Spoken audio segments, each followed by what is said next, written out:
حضور علیہ السلام نے ارشاد فرمایا کہ بندہ کہتا ہے میرا مال، اس کے مال تین ہیں۔ ایک مال وہ جو اس نے کھایا اور ضائع کر دیا، دوسرا اس کا مال وہ ہے جو اس نے پہنا اور پرانا کر دیا، اور تیسرا اس کا مال وہ ہے جو اس نے آگے بھیج دیا۔ فرمایا باقی اس کے وارثوں کا ہے، اس کا نہیں ہے۔ اس لیے ہم راہ خدا میں خرچ کرنے کا مزاج بنائیں، اس سے مال گھٹتا نہیں ہے، اس سے مال بڑھتا ہے۔ بلکہ جب راہ خدا کے اندر ہم خرچ کرتے ہیں تو ہمارا جو دوسرا مال ہے وہ بھی پاک ہو جاتا ہے۔ اللہ کے محبوب کا ایک فرمان سنیے جس کو حضرت حسن بصری رضی اللہ تعالیٰ عنہ بیان کرتے ہیں۔ فرمایا کہ اپنے مال کو، اپنے اموال کو زکوٰۃ سے پاک کرو اور اپنے مریضوں کا علاج صدقے سے کرو، اور جب مصیبتیں اور بلائیں تمہارا رخ کریں تو پھر دعا سے اور اللہ کے حضور زاری سے اللہ کی مدد چاہو۔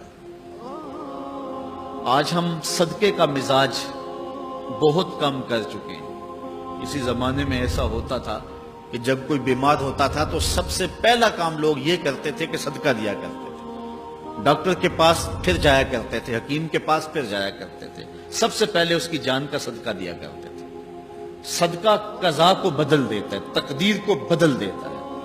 صدقہ سے اپنے مریضوں کا علاج کرو۔ اصل ڈاکٹر کے پاس جانا، علاج کروانا سنت ہے، اس کی ممانعت نہیں ہے، لیکن یہ بات ہمیشہ ذہن میں رکھیے گا کہ ڈاکٹر کے پاس دوا ہے، شفا نہیں ہے۔ شفا اللہ کے دستے کرم میں ہے۔ اس لیے جب بھی بیمار ہو جاؤ تو پہلے صدقہ کرو اور پھر ڈاکٹر کے پاس جاؤ، اللہ اس صدقے کی برکت سے ڈاکٹر کی دوا میں شفا رکھ دے گا، کیونکہ شفا تو اس کے حکم میں ہے نا، چیزوں میں تو شفا نہیں ہے، وہ تو اس نے حکم جہاں دے دیا وہاں شفا ہے۔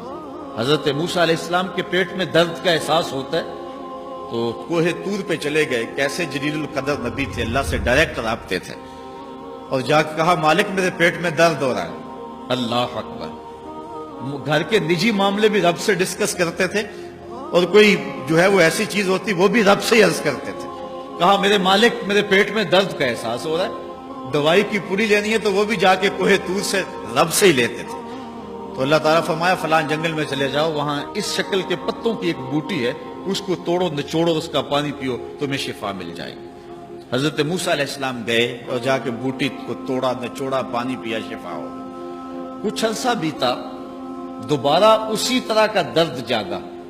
اب نسخہ تو ذہن میں تھا، کوہ طور پہ نہ گئے، اس جنگل میں چلے گئے اور جا کے بوٹی کو توڑا، اس کے پتے نچوڑے، پانی نکالا، پیا، لیکن درد اور زیادہ بڑھ جاتا۔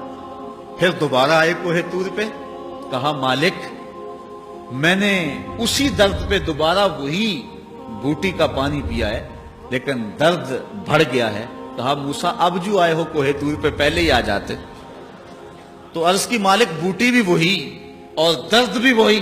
فرمایا سب کچھ وہی ہے لیکن پہلے میرا حکم تھا، اب میرا حکم ساتھ شامل نہیں تھا۔ شفا بوٹے میں نہیں رکھی، شفا تو میرے حکم میں رکھی ہوئی۔ اس لیے ڈاکٹر کے پاس جاؤ، حکیم کے پاس جاؤ، لیکن شفا اللہ سے مانگو، کہ شفا ہمیں دینے والا وہ ہے، وہ ایک وسیلہ ہے، ایک ظاہری طریقہ ہے۔ تو حضور علیہ السلام اللہ اکبر کیا خوبصورت ارشاد فرما رہے ہیں، حسنوا اموالکم بالزکوٰۃ، اپنے اموال کو زکوٰۃ سے پاک کرو، وَدَاوُوا مَرْضَاكُمْ بِالصَّدْقَةِ، اور اپنے مریضوں کا علاج صدقے سے کرو، وَاسْتَقْبِلُوا أَمْوَاجَ الْبَلَاءِ بِالدُّعَاءِ وَالتَّضَرُّعِ، جب مصیبتوں اور اذیتوں کے طوفان تمہاری طرف منہ کھولے ہوئے آئیں تو اس وقت اللہ سے آہوزاری کرو، اللہ کے حضور دعا کرو، التجا کرو اور اللہ سے مدد مانگو۔ وہ بلاؤں کے رخ کو موڑ دے گا، وہ مصیبتوں کے رخ کو پلٹ دے گا تمہاری جانب۔ لیکن جب تم یہ مزاج نہیں رکھو گے تو مصیبتوں پر مصیبتیں آتی رہیں گی۔